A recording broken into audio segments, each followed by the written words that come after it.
Welcome to Health and Wellness, where we offer integrated solutions for personal and financial retirement planning for medical professionals.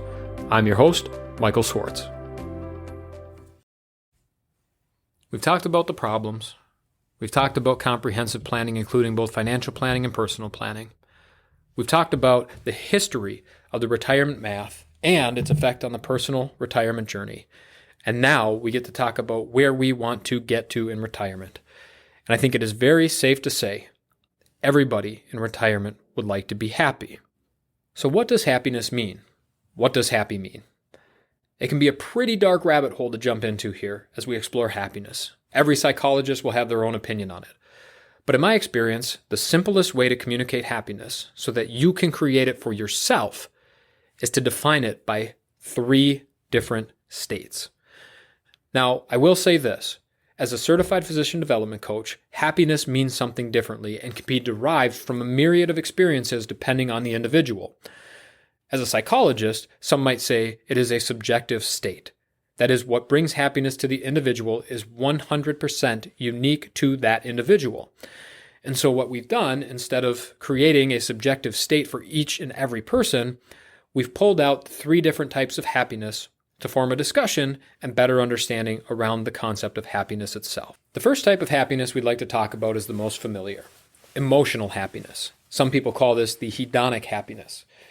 Emotional happiness is the easiest to identify. It's a laugh, it's pleasure. It's eating a scoop of ice cream or hearing a good joke from a friend. It might even be finding a $20 bill in a pair of old jeans. The point is, emotional happiness is a cause and effect type of happiness and is also known as hedonic happiness. It's high frequency, quickly fleeting, emotional happiness. Easy come, easy go. As I mentioned, the Greeks have a name for this happiness. It is hedonic happiness. So emotional and hedonic happiness will be used interchangeably in our conversation.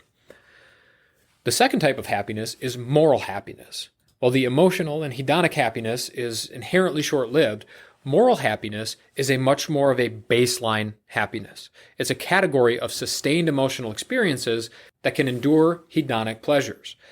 Emotional happiness is that high-frequency treble of life, and moral happiness can be thought of as the baseline that echoes below the momentary flips and dips of the high-frequency emotional happiness.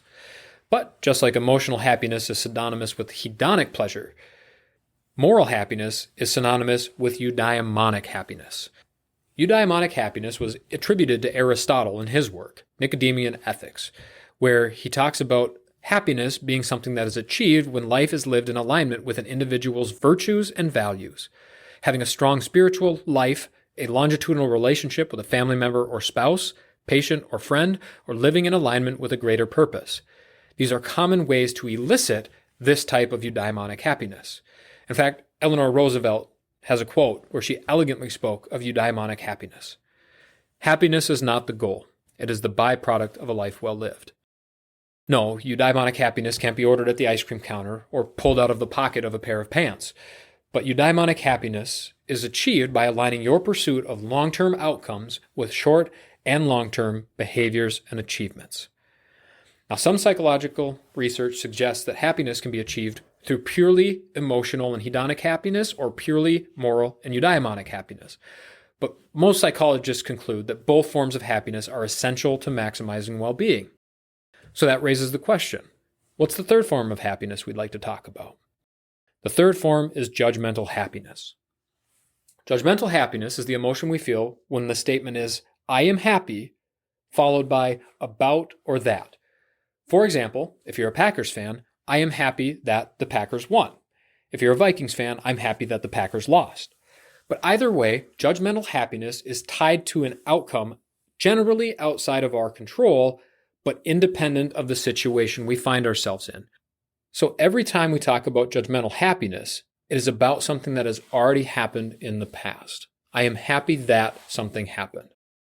So let's take a look at what judgmental happiness is misapplied and which is appropriately applied. Judgmental happiness can be derived from these events that are inside and outside of our control, but never in our present state.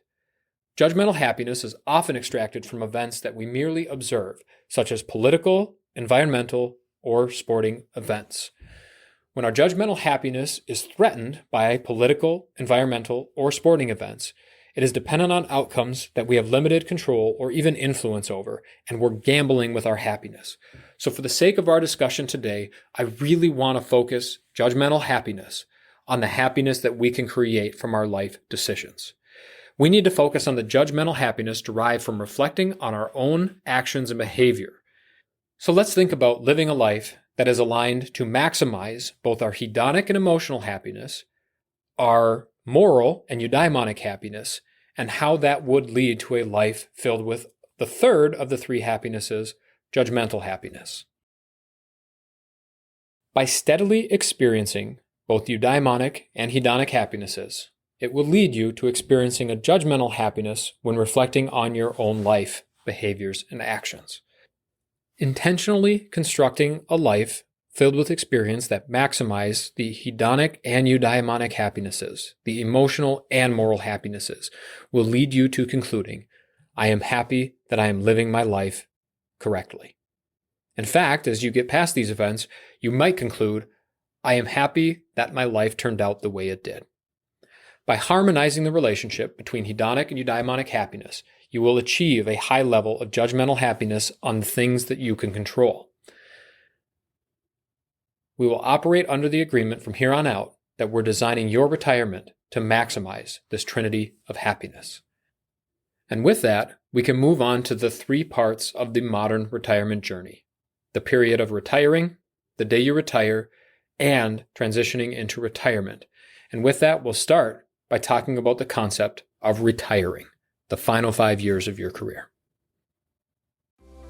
Thank you for listening to this episode of Health and Wellness. As always, I'm your host, Michael Schwartz, certified financial planner and healthcare peer coaching practitioner.